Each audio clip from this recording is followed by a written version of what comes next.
குடும்பத்துல யாரோ ஒருத்தரால ஆமென் வர வேண்டிய ஆசீர்வாதம் வரல. ஆமென். உன் பேச்சு சரியில்லை, உன் பிள்ளைகள் என்றும் ஆசீர்வதிக்கப்பட வேண்டியவர்கள் ஒன்னால.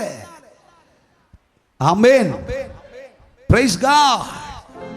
மனைவி ஜெபிக்கிறாப்புல, பிள்ளைகள் ஜெபிக்கிறாங்க. ஏன் குடும்பத்துக்கு ஆசீர்வாதம் வரல? ஐயா, நீ தேவ சமூகத்தில் எல்லா கிறிஸ்தவ பண்பும் ஆசார நெறிமுறைகள் இருந்தாலும் சரி, ஆனா உன் வாழ்க்கை கர்த்தருக்கு முன்பதாக தேவனுடைய கட்டளைக்கு கீழ்ப்படியுமாறு போல் இல்லை. தேவனுடைய கட்டளைக்கு விகற்பமாய் நடக்கிறாய். தேவன் விரும்பாததை செய்கிற, ரகசியமாய் அநியாய பாவங்களுக்கு உட்பட்டிருக்கிறாய். வாழ்க்கை சரியில்லை. ஒரே மனிதன் நிமித்தம் பாவம் பிறக்கிறது.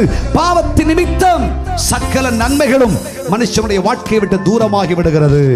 பாவத்தின் சம்பளமே மரணம். பாவத்தின் நிமித்த நன்மையை இழப்பாய் ஒன்னால. ஹல்லேலூயா. குடும்பத்தில் ஆசீர்வாதம் கெட்டு போச்சு.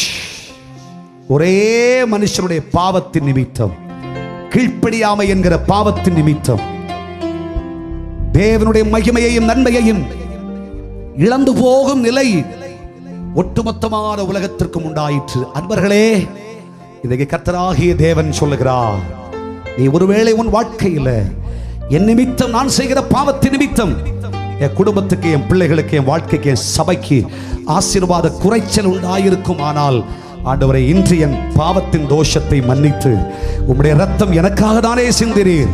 உம்முடைய காய ஊற்றுக்களிலிருந்து புறப்படுகிற ரத்தத்தின் வல்லமை என் பாவத்தின் தோஷத்தை மன்னிக்கும் தானே. என்னுடைய பாவத்திலிருந்து என்னை விடுதலையாக்கும். என் பாவ சுபாவத்திலிருந்து விடுதலையாக்கும். நான் பேசுகிற பேச்சு சரியில்லை, என் வாழ்க்கை சரியில்லை, ஒரே மனுஷனுடைய பாவத்தின் நிமித்தம். ஆமென்.